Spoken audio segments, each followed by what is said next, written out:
마태복음은 이제 왕으로 오신 예수 그리스도를 유대인에게 알리기 위해서 썼습니다. 그런 목적을 가지고 있지요.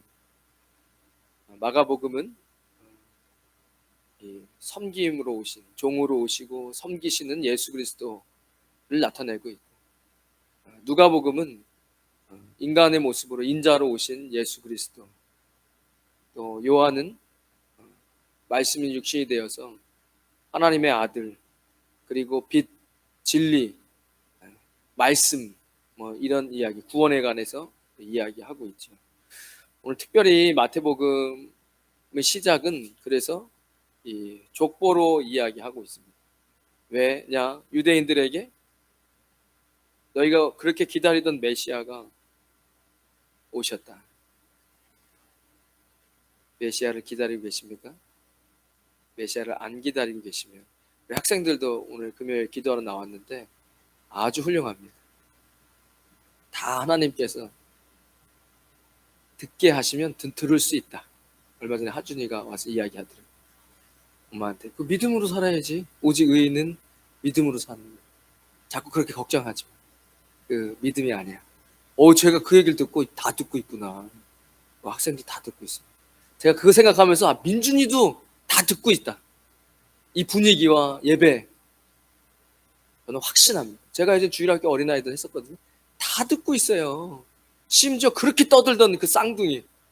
제가 진짜, 근데 그 어머니가 와서 아이고 우리 애들이 와가지고 전도사님이 한 설교를 한 3, 40분을 설교를 해요.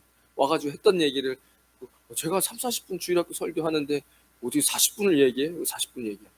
걔네 맨날 떠들고 있는데, 맨날 떠들고 안 듣는데 40분을 얘기한대. 다 듣고 있는 거예요. 예배는 우리가 뭐 공부하러 온 거 아니잖아요.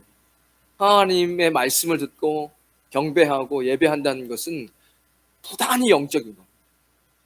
그러니까 예배 시간에 주기적으로 좋은다. 그 영적으로 문제가 있는. 진짜 농담이 아니에요. 진짜 그렇다니까요. 이게 피곤해가지고 조는 것과 지금 저분이 귀가 막혀갖고 영적으로 귀가 막혀서 그걸 모르겠습니까? 앞에 선 사람이. 제가 그때 깨달았어요. 교편 잡은 선생님이 저거 안 듣고 있으면서 지금 나느랑 눈 마주치니까 고개 끄덕이는 것도 안다고요. 선생님들이. 저 안 듣고 있는데 눈 마주치니까 마치 딴 생각하고 있다가 이해된다는 듯이. 저도 그런 적이 있었거든요. 학창 시절에. 지금 생각해보면 선생님 다 알고 있는데 저 안 듣고 있으면서 듣는 척하고 있다. 제가 그렇구나. 귀합니다. 민준이도 귀한 거예요. 이래 와가지고 예배 드리는 귀한 거예요. 반드시 하나님 축복하십니다. 그 귀가 열려서 아이가 이게 기도하고 예배하고 찬송이 그 아이 어렸을 때부터 들린다는 거예요. 유명한 거죠. 제가 이제 족보, 예수님 마태가 셀입니다. 여러분 누가 저 사람은 우리 교회 오면 안 될 것 같은 사람 혹시 있으세요? 마태가 그런 사람이었어요. 유대인들 볼 때. 네가 무슨, 야, 말도 섞지 말고 옆으로 지나갈 때 꼴도 보기 싫고, 아마 칼품은 열심당원은 저거 죽여야지. 저거 언제. 그래 로마 병정이 딱 보호해주고 있잖아요. 그 영화 보셨죠? 안 보셨네? 더 추즌 보면 체리 마테 주변에 로마의 이 집정장과 그 군인들이요 늘 보호해줘요. 그 세리를. 로마를 위해 세금을 걷고 있으니까. 유대인들은 때려 죽이고 싶죠. 마태가 예수님 제자가 됐어요. 그리고 아이고 나 같은 벌어지지도 못한 이런 세리도 예수님 제자 됐는데, 도대체 너네들은 뭐 예수님 저기 뭐 율법 얘기하고 뭐 하나님 하면서 뭐 온갖 뭐를 흔들고 뭐 11조를 한다고 이야기하는데 정작 메시아가 왔는데도 메시아가 누군지 모르고 있는, 얼마나 답답하겠습니까? 그러니까 예수님이 기다려주시고 그러면 괜찮아요. 근데 만약에 우리가 글쎄요 저는 뭐 교회 나오는 것도 괜찮고, 아무래도 저 교민들은 교민 사회보단 교회에 있는 사람들 착하고 또 잘 섬기고 교회는 좋은 일도 많이 하고 서로 위로해주고 칭찬하고 하니까 또 너무 아름답다고 뭐 주일날 얘기하면 얼마나 좋아요. 안 좋으시나요? 좋잖아요 서로 이렇게. 그러니까 예수님 오시는 건 관심 없어. 예수님도 관심 없고 그냥 교회 문화도 좋고 not bad예요. 교회 오는 거.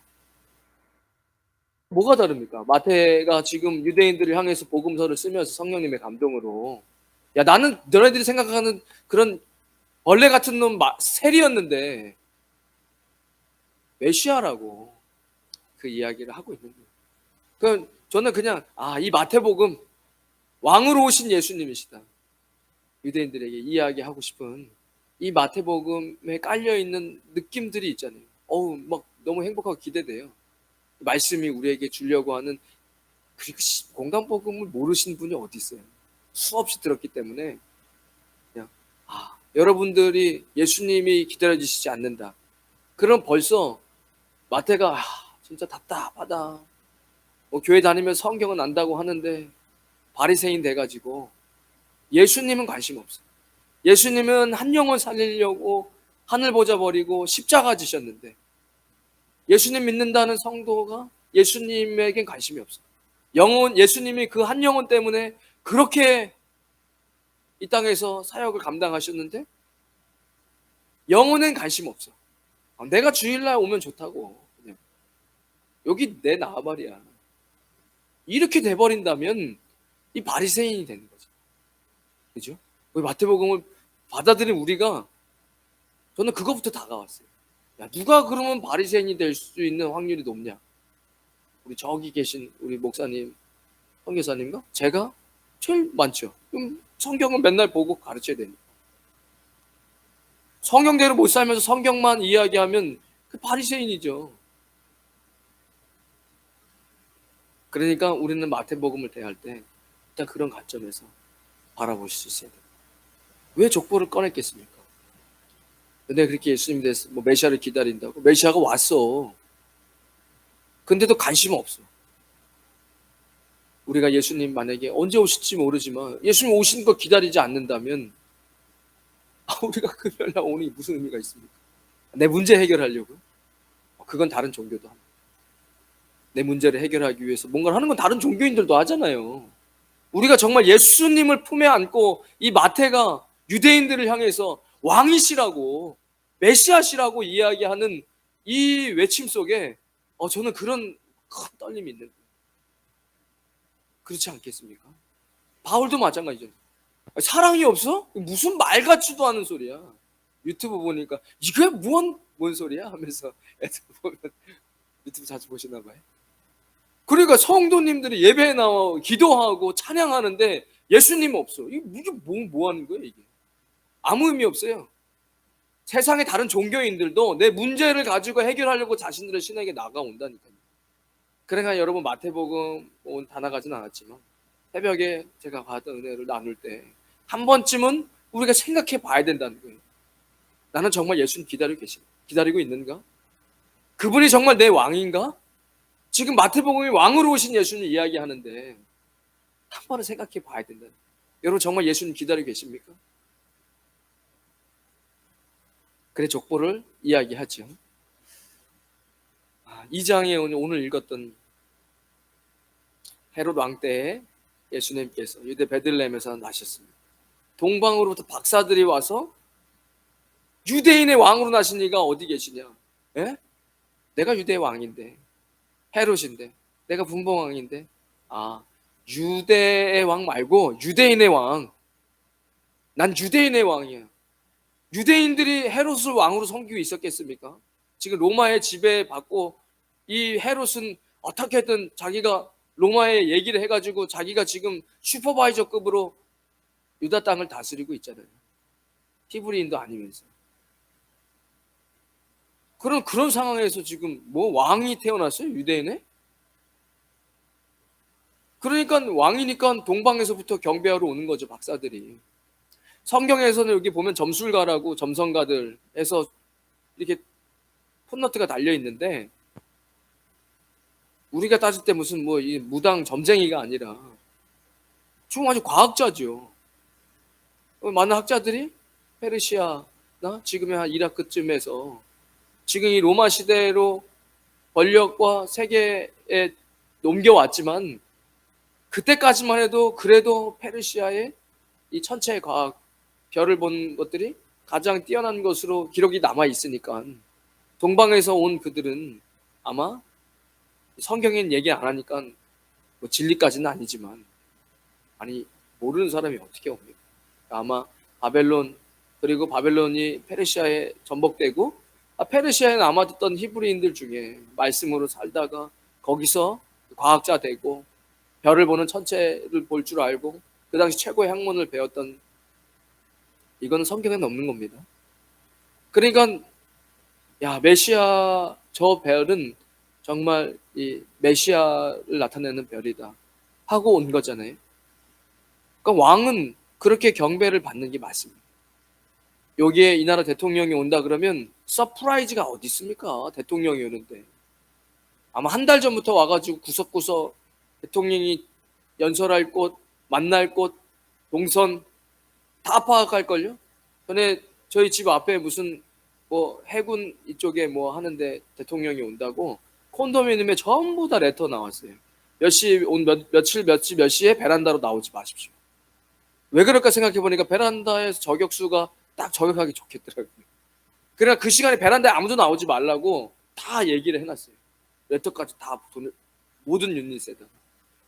그러니까 대통령 하나 와도 그런데 지금 메시아가 왕으로 오셨어요. 그 당연히 경배하러 와야죠. 뭐 여러분 다 아시는 내용이잖아요. 동방박사 세 명이라고는 나와 있지 않지만 성경 어딜 봐도 우리가 성극하면서 맨날 세 명이 이렇게 동방박사예요. 세 사람. 성경에 세 사람이 안 나와있죠. 세 사람일 수가 없어요. 기본적으로. 그렇게 나라를 건너서 오는데 세 사람이 꼴랑 올 수 있겠습니까? 그리고 그 당시 그 정도의 학자와 유물을 갖고 오는 사람들이 적어도 짐꾼들과 해도 못해도 수십 명, 30명은 같이 왔을 거예요. 그러니까 그 헤롯 왕, 그 당시에 그 왕궁에서 큰, 뭐야 이거, 내가 지금 어떻게 얻은 왕인데 뭐 유대인의 왕이 태어났다니까.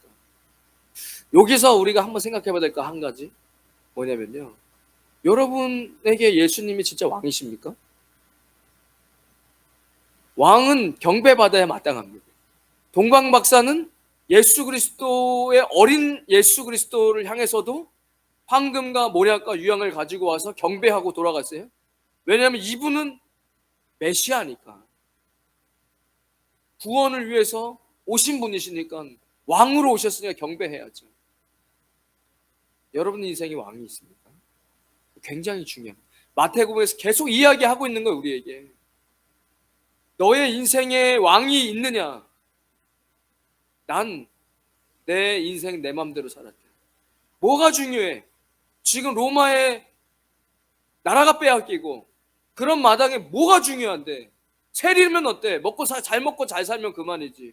뭐 그까짓 거. 마태의 성격이 안 보입니까? 전 마태의 성격이 보여요. 뭐가 중요한데 그게? 욕해. 뭐 어차피 먹고 살려고 바둥바둥 살고 있구만. 나도 먹고 살려고 세리하는 거야. 뭐 그러던가 말던가. 로마의 군병이 날 지켜주는데. 뭐 이랬겠죠. 뭔가 좀 굉장히 자기 성격이 강하고 자기가 생각하는 것이 맞다고 생각하는 세리까지 할 수 있죠. 어떻게 뭐 유일무단한 사람이 나쁜 짓 합니까? 나쁜 짓 하는 것도 뭐 유일무단한 사람 나쁜 짓 못해요. 분명한 자기 철학이 있었겠죠. 근데 마태가 예수님 만났네. 야, 이거 내 마음대로 내가 인생의 주인으로 살아보려니까 나는 돈이 중요한데? 그러다 세리해야 되겠는데, 욕을 하더라도. 그래 세리했는데 예수님 만나고 보니까 야, 이거 아니야. 나에겐 새로운 왕이 생겼어. 이분이 진짜 메시아야. 우리가 그렇게 기다리던, 나는 예수님의 제자가 되겠다. 그래 마태복음 썼을 거 아닙니까? 세리가. 그것도 유대인들을 향해서. 그러니까 마태복음에는 하나님 나라가 없는 거예요. 하나님이라는 말 자체를 유대인들이 쓰지 않으니까. 여러분들 아버지의 이름을 몇 번이나 불러봤어요? 거의 안 불렀어요. 아버지라고 부르고 기껏해야 어르신이 조남을 물어봤을 때 무슨 자라고 이야기하듯이 유대인들은 하나님의 이름 부르지 않습니다. 차라리 뭐 아도나이나 주님이라고 따로 부르지 하나님 이름을 직접 부르진 않아요. 그러니까 유대인들 향해 썼으니까 하나님 나라라고 하지 않고 천국이라고 한국말로도 번역이 되죠. 하늘나라. 여러분들에게 예수님이 왕 되시냐는 거예요. 아니면 헤롯이. 바로 헤롯 왕이 나오죠. 내가 왕이야. 내 인생의 주인은 나야. 내 미래는 내가 결정해. 선택은 내가 해. 가만히 계세요, 하나님. 내가 도와달라고 할 때만 얘기하시고 가만히 있으세요.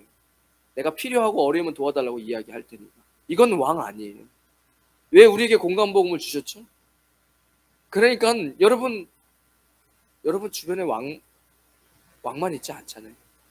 우리 주변에는 우리를 도와주는 아버지와 같은 분도 계셨죠. 여러분 인생의 아버지 계셨으니까. 하지만 때로는 나와 비슷한 상황에서 나의 아픔을 느낄 수 있는 친구가 때로는 큰 위로가 될 수 있잖아요. 안 그러세요? 내가 어떻게 사는지도 모르고 내 환경과 전혀 다른 사람이 나한테 와서 위로해줘야 그게 큰 위로가 되지 않아요. 나와 환경이 비슷하고 내가 고민했던 것들을 이미 겪었고 그런 것들을 함께 했던 친구가 나를 이해해주면서 괜찮아 하고 안아줄 때 그때 큰 위로가 될 수 있잖아요. 예수님이 우리에게 친구로 오시고 친구처럼 우리 섬겨주시고 그런 예수님도 계시지만 특별히 마태복음에서는 왕이신 예수님을 이야기하는 거예요. 그러니까 우리가 섬기는 우리 하나님은 예수 그리스도께서는 우리에게 왕 되시기도 하고 공감복음의 친구가 되시기도 하고 우리가 힘들 때 우리를 섬겨주시고 우리를 그냥 한없이 그냥 이해해 주시는 그런 예수님도 계시지만 특별히 우리에게 왕으로서의 예수님이 있느냐는 거예요. 그게 없으면 어떻게 되는지 제가 말씀드릴게요. 우리의 인생이 헤롯 왕 되는 거예요. 헤롯 왕은 뭐의 모습이죠? 내가 왕 되고 싶어서 왕이 된 아주 좋은 샘플이에요. 적그리스도의 모형이죠. 심하게 내가 왕 되고 싶어. 그럼 어떻게 되죠? 그러면 예수님을 잡아 죽이고 싶은 거예요. 야, 어디 갔어? 동방박사들 왜 나한테 안 와? 아, 이 녀석들 내가 속았구나. 심히 노하여 사람을 보내요. 베들레헴과 그 모든 지경 안에 있는 사내 아이를 박사들에게 자세히 알아본 그때를 기준하여 2살부터 그 아래로 다 죽였습니다. 이게 어린아이가 뭔 죄가 있어서 어린아이를 죽입니까? 이해하지도 못하고 아무 죄도 짓지 않은 어린아이 2살 되게 애들을 다 죽였어요. 이건 뭐 정말 사악함의 극치예요. 이건 정말 마귀에 사로잡히지 않고선 이런 일을 할 수 있을까요? 일반인들이. 이게 심판받아야 할 마귀와 그 적그리스도를 따르는 자들이 심판받아야 할 이유입니다. 뭔 거기에 이 인권을 이야기합니까? 2살 배기 밑으로 다 애를 칼로 찔러 죽이는 그런 사람에게 무슨 인격을 이야기합니까? 여러분, 우리끼리는 인격을 이야기할 수 있어요. 사람과 사람으로. 하나님을 향해서 인격 얘기하지 마세요. 그러다 천벌 받습니다. 하나님이 하신 일에 아니 어떻게 뭐 심판을 그런 말 하지 마세요. 하나님이 진리고 하나님이 공이시고 하나님이 의시고 정의예요. 하나님이 하시는 말이 다 정의입니다. 우리가 하나님께 만들어진 피조물 주제에 하나님을 향해서 인권을 이야기한다? 다 지옥 갑니다. 그럴 수밖에 없어요. 저는 사람을 지옥 보낼 수 없어요. 저도 죄인이기 때문에. 다만 하나님을 향해서 이야기하는 사람들, 하나님이 어쩌고 저쩌고 인권도 없고 매몰차고 그런 거 없어요. 이 세상의 모든 선한 것이 다 하나님 것입니다. 모든 정의와 옳은 결정들이 다 하나님이에요. 하나님이 하신 결정이 다 옳은 거예요. 여러분이 생각해서 경험과 지식으로 해서 요거는 내 말이 맞는 그런 거 없어요. 헤롯은 내가 왕 되려고 했어요. 그래서 바울은 예수님이 왕 되려면 내가 죽어야 되겠다라는 결론을 내린 거예요. 예수님도 네가 너를 부인하지 않고는 네 몫의 십자가를 질 수가 없어. 누구든지 자기를 부인하지 않고는 하나님 나라에 들어갈 수가 없어. 제가 하고 싶었던 얘기입니다. 마태복음에서 2장에서 나누고 싶었던 거예요. 헤롯은 내가 왕 되려고 했어요. 내가 결정했고 내 마음대로 살았어. 내가 내 인생의 주인이었어. 그것으로 계속 달려가다 보면 적그리스도를 향해서 갈 수밖에 없어요. 왠지 교회가 불편해. 교회에서 늘 살아왔는데 교회가 불편해. 어느 순간에 목회자가 하는 얘기가 듣기가 싫어. 거북해. 그리고 나 돈도 많고 정치도 잘하는데 나를 따르는 동생들 많은데 그러다가 한번 교회를 툭 뒤집는 거예요. 교회가 하자는 얘기에 반기를 들고 내 얘기 틀린 거 아니잖아. 이러면서 교회가 깨지잖아요.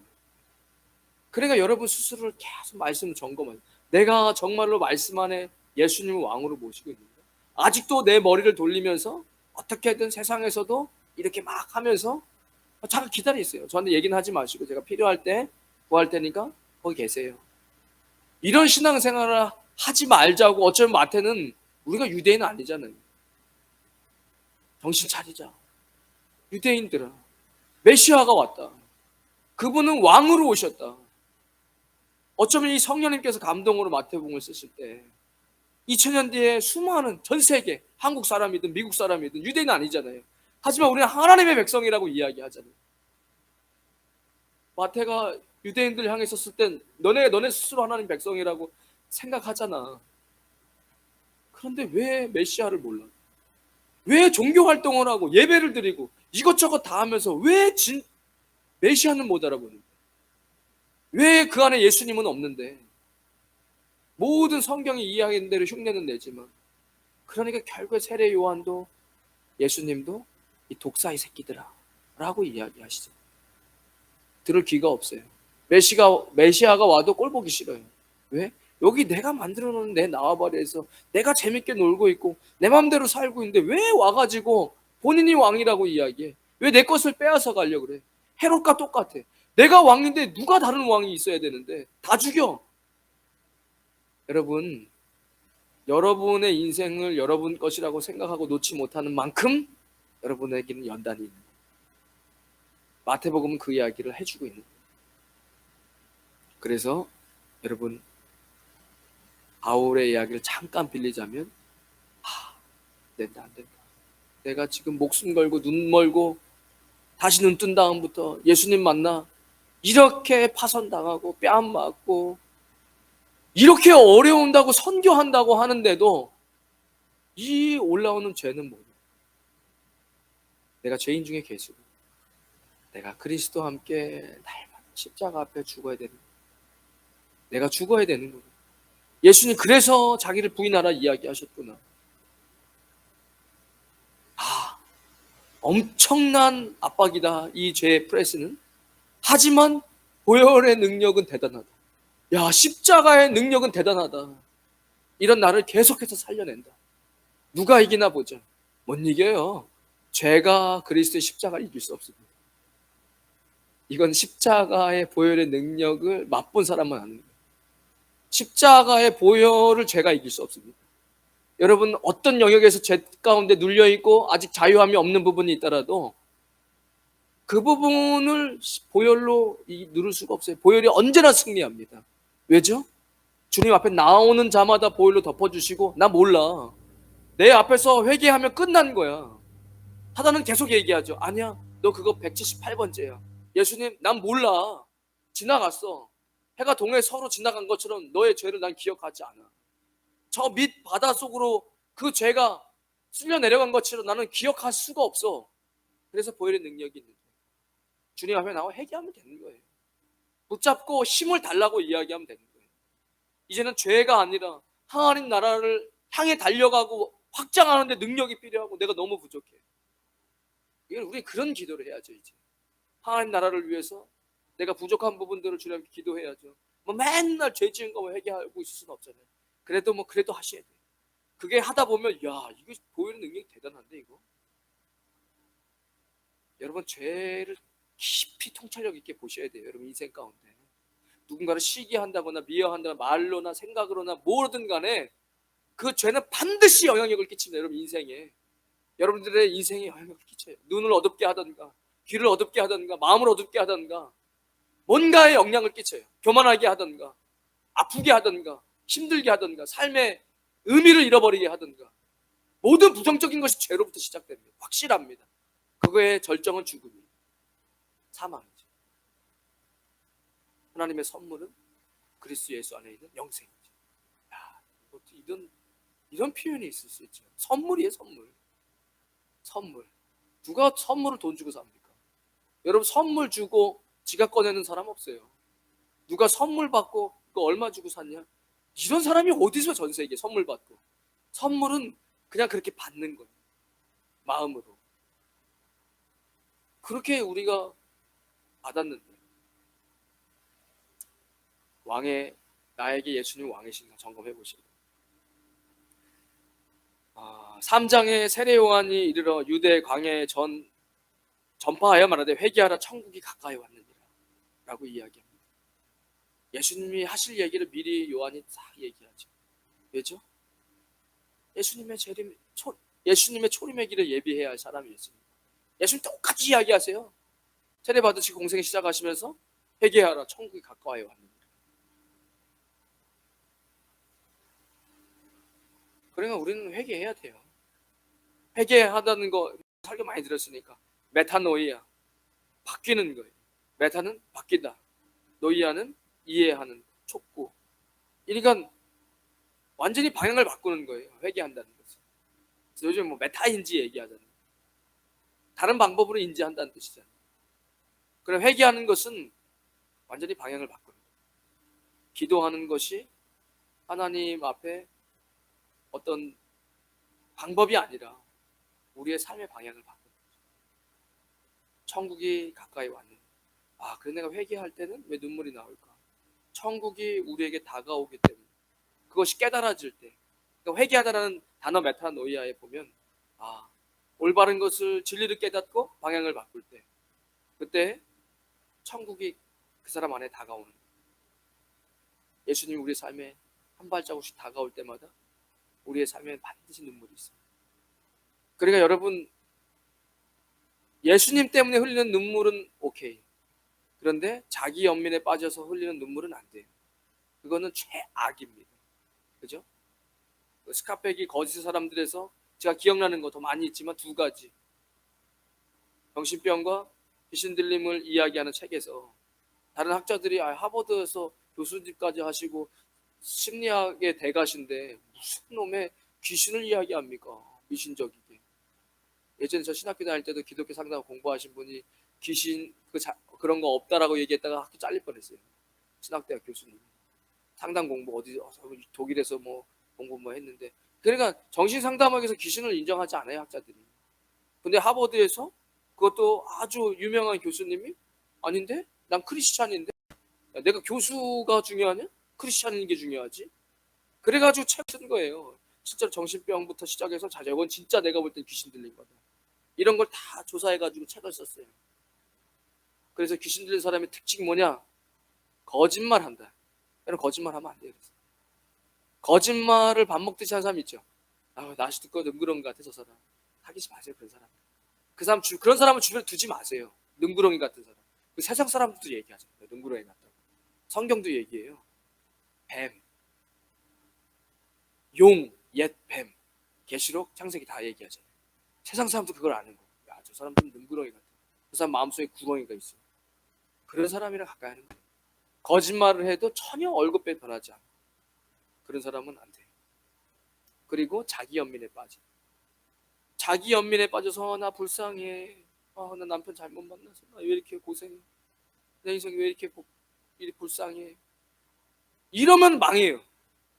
그 교수님 얘기. 내가 왜 그럴까 생각을 해봤거든요. 왠지 아세요? 오늘 마태는 누가 왕이냐?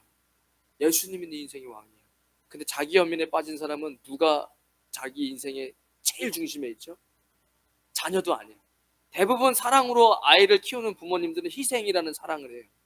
그런데 너무 자기만 아는 부모들은 애도 안 봐요. 요즘에는 애도 안 봐요. 지금 사랑이 무정한 종말 때가 가까이 왔어요. 그러니까 왜 이렇게 됐어요? 아이가 병원 갔다 죽었어요. 어린아이가. 왜 그랬어요? 게임하다가 젖을 못 줬대요. 요즘 유학생들도 게임하다가 일찍 결혼해가지고 게임하다가 애 젖을 못 준 거예요. 10시간 12시간씩 게임하니까. 그래 굶어서 죽었어요 애가. 그게 종말의 때죠. 그러니까 자기가 즐기는 게 제일 중요해. 내가 즐거운 게 중요해. 내가 너한테 희생하는 거 싫어 이제는.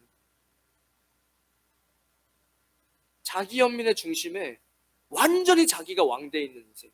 그러니까 내가 완전히 내 인생의 왕이기 때문에 내가 조금 힘든 게 너무 힘들어. 이거 최악이라고 이야기하더라고요. 교수님은 최악입니다. 이거 위험합니다. 이거 그리스도인에게 절대 이런 모습이 있으면 안 됩니다. 왜죠? 아니 우리 인생의 주인은 뭐 예수님이신데 어디에 나 너무 힘들어. 나 너무 불쌍해. 이게 어디에서 나온다? 내 인생에 내가 완전히 주인이라고 생각할 때 나오는 거예요. 적어도 어머니가 자녀를 사랑하기 때문에 희생해야 된다면 그 아이 때문에 희생하죠. 사랑이잖아요. 그러면서 사랑을 배우잖아요. 근데 지금은 무정하고 종말의 때가 가까이 와서 요한이 얘기한 것처럼 사랑이 식어가는 시대예요. 그러니까 중요한 거예요. 내가 왕되는 시대에 우리는 살고 있어요. 그렇기 때문에 계속해서 여러분 말씀으로 여러분을 복종시켜야 돼요. 나는 그리스도와 함께 십자가에 죽어갑니다 아니에요. 예전에 보면 교회에서 권사님들이 아이고 내가 아직 안 죽어가지고 내가 죽어야지. 그건 성경적이지 않습니다. 성경엔 내가 죽어야지라고 적혀있지 않아요. 내가 그리스도와 함께 십자가에 죽었다라고 얘기하죠. 과거형으로 써 있어요. 죽었다. 죽은 사람에게 더 이상 아픔은 없는 거예요. 예수님이 내 안에 계신다. 그 예수님이 나의 왕이시다. 이렇게 살아가는 거죠. 맞나? 하고 싶었던 이야기입니다. 왕이 오실 길을 미리 예비하는 사람이 있는데 요한이 회개하라 천국이 가까웠다 이야기하죠. 예수님도 이야기하십니다. 세례도 그때 광야로 3장 7절에 보면 바리새인들과 사두개인들이 세례를 베푸는 대로 와서 그것을 보고 요한이 이렇게 얘기해. 독사의 자식들아 누가 너희를 가르쳐 임박한 진노를 피하라 하더냐. 그러므로 회개에 합당한 열매를 맺어라 라고 이야기합니다. 저는 이 말씀이 예전에는 저 먼 나라 이웃 나라라고 생각했어요. 그런데 말씀을 많이 보고 또 말씀을 준비하고 그럴 때마다 이런 말씀이 너무 두려워요. 누가 바리새인들에게 가장 가깝냐? 저는 제가 바리새인들에게 가깝다는 걸 깨달았어요. 그러면 그 다음에 누구냐? 중직자분들이죠. 교회 중직자분들이 바리새인 사두개인들에게 딱 줬습니다. 사두개인은 포지션을 내가 나발이 여기 내가 지금 몇십 년 해가지고 이 자리까지 왔는데 사두개인들의 어떤 그런 정치의 포지션 같은 바리새인들은 자기는 그걸 잘 지키지도 않지만 내 다 알아. 내가 주보 딱 보면 오늘 말씀 뭐네 본문만 보고 그 정도 내가 봤어요. 제 예전에 살벌하더라고요. 주보 주일날 딱 보고 오늘 설교 뭐겠네. 어제 그걸 듣는데 소름 돋더라고요. 그러니까 말씀은 다 알아. 전혀 인생의 자신의 말씀대로 살지 않아. 그런데 그런 사람들은 얼마나 많이 가르치면서 정지하는지 몰라요. 그렇게 하면 안 되지. 성경에 그렇게 하지 말라고 이야기하는데 무서워요. 어려워요.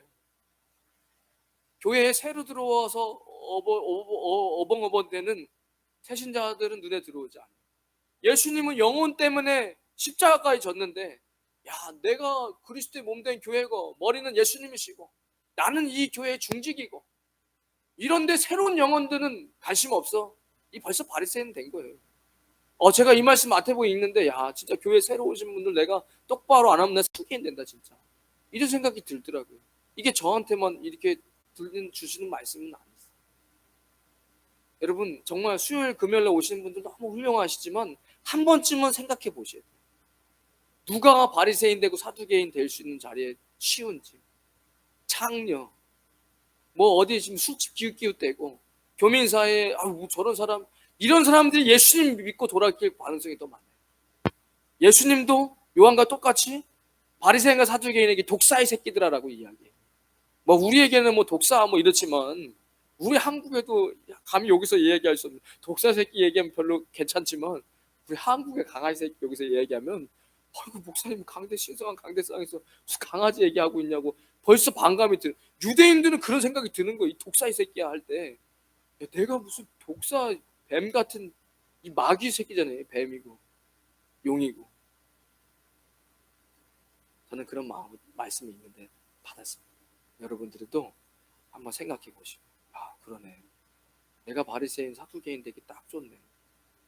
예수님의 마음이 없으면 우린 바리새인 되는 거예요. 교회는 너무 잘 알아. 교회가 어떻게 해야 되는지 너무 잘 알아. 그리고 거기서 나는 리더도 될 수 있어. 근데 내 안에 예수님이 없어. 영혼이 눈에 보이지 않아. 교회에 새로운 영혼들 힘겨워하고 아직 예수님 잘 모르는 이제 예수님 만나서 막 시험이 들려고 하는 이런 사람들의 영혼의 아픔은 눈에 보이지 않고 있다면 어쩌면 우리도 바리새인과 사두개인이 되어가고 있는지 모릅니다.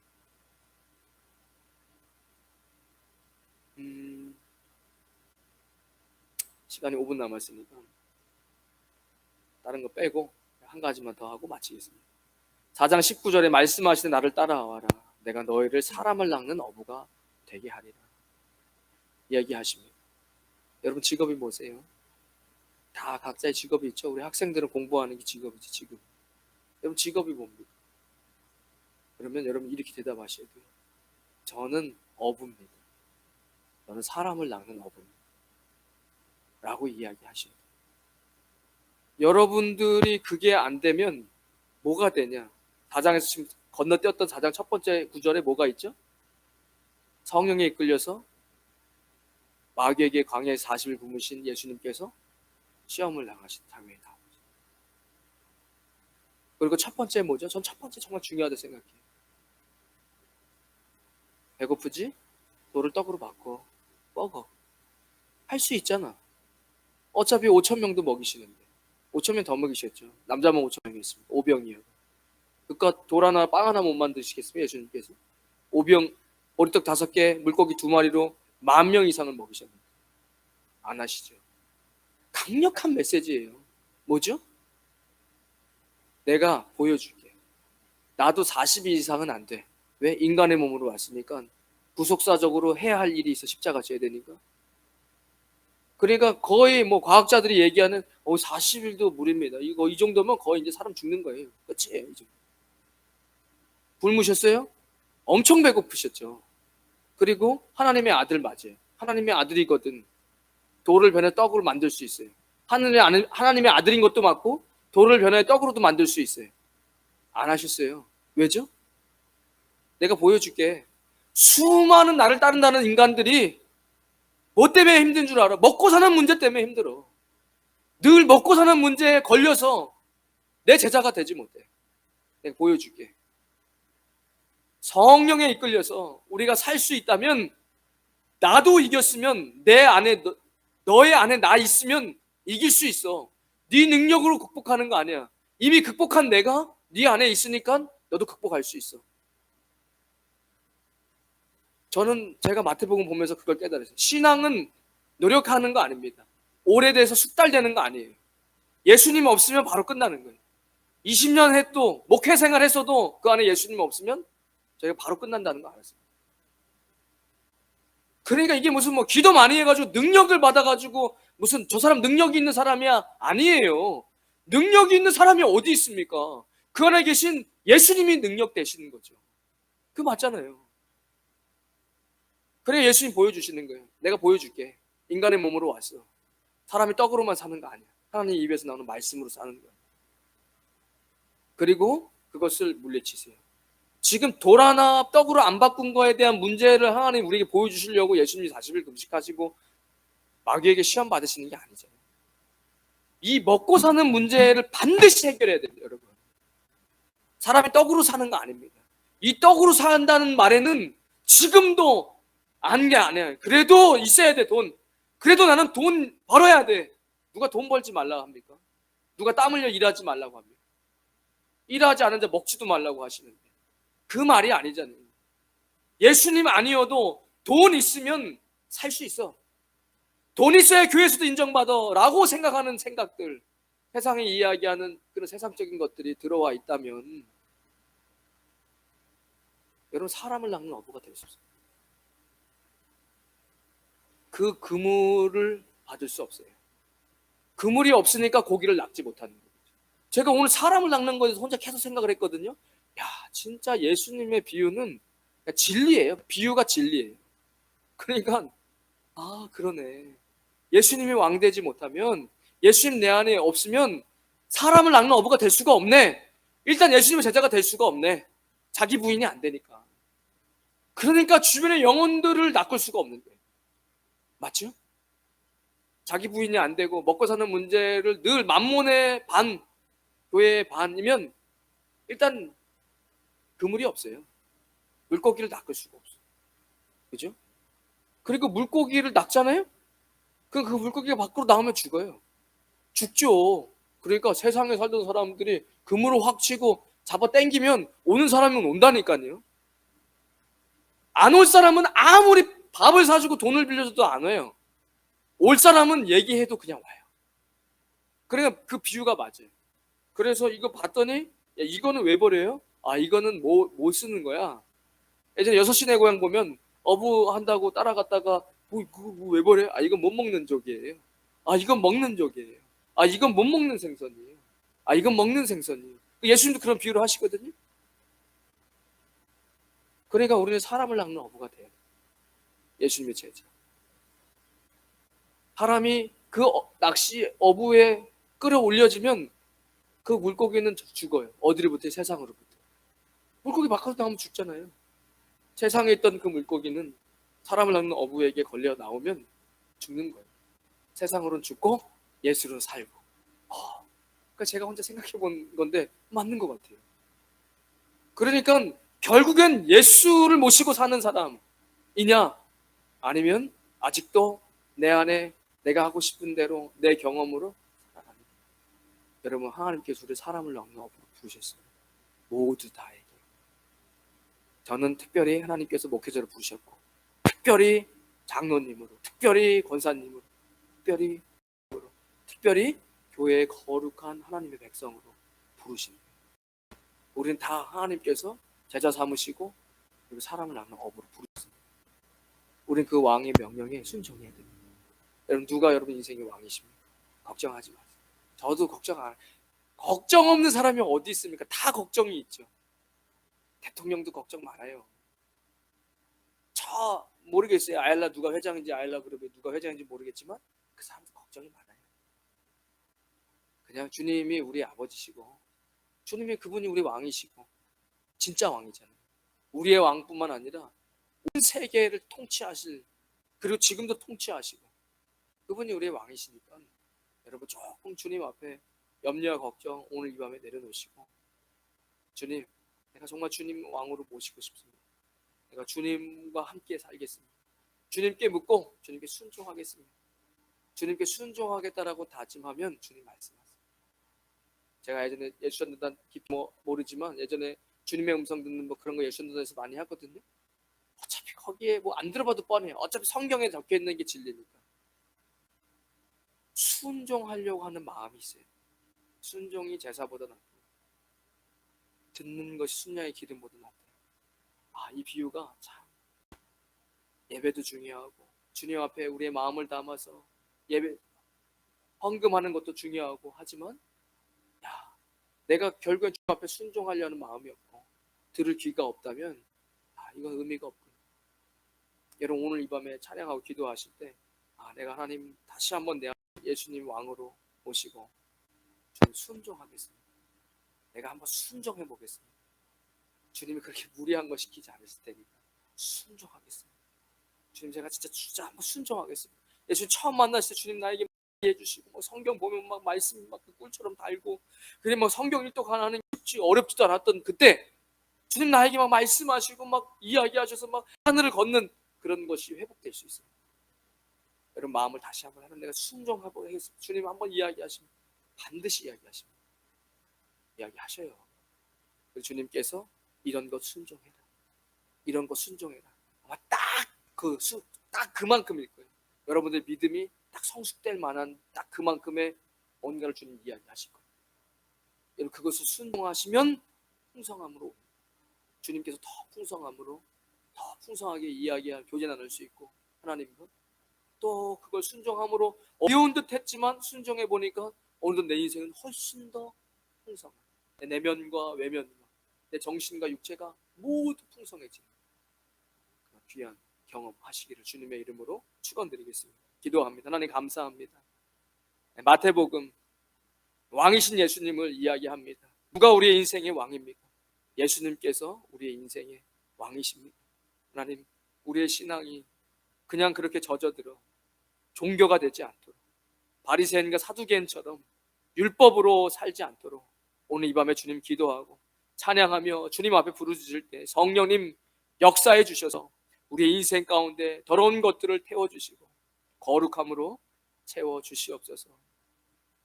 이제는 우리 주 예수 그리스도의 크신 은혜와 하나님 아버지의 무한하신 사랑과 성령님의 감동 감화 교통하심이 오늘 금요일 주님 앞에 나와 기도하는 주의 백성들 머리머리 위에, 그들의 가정과 자녀들 위에, 믿음의 기업 위에, 우리 임마누엘 교회와 이 땅 필리핀과 조국 대한민국 위에 지금부터 영원까지 함께 하시길 간절히 축원하옵나이다. 아멘.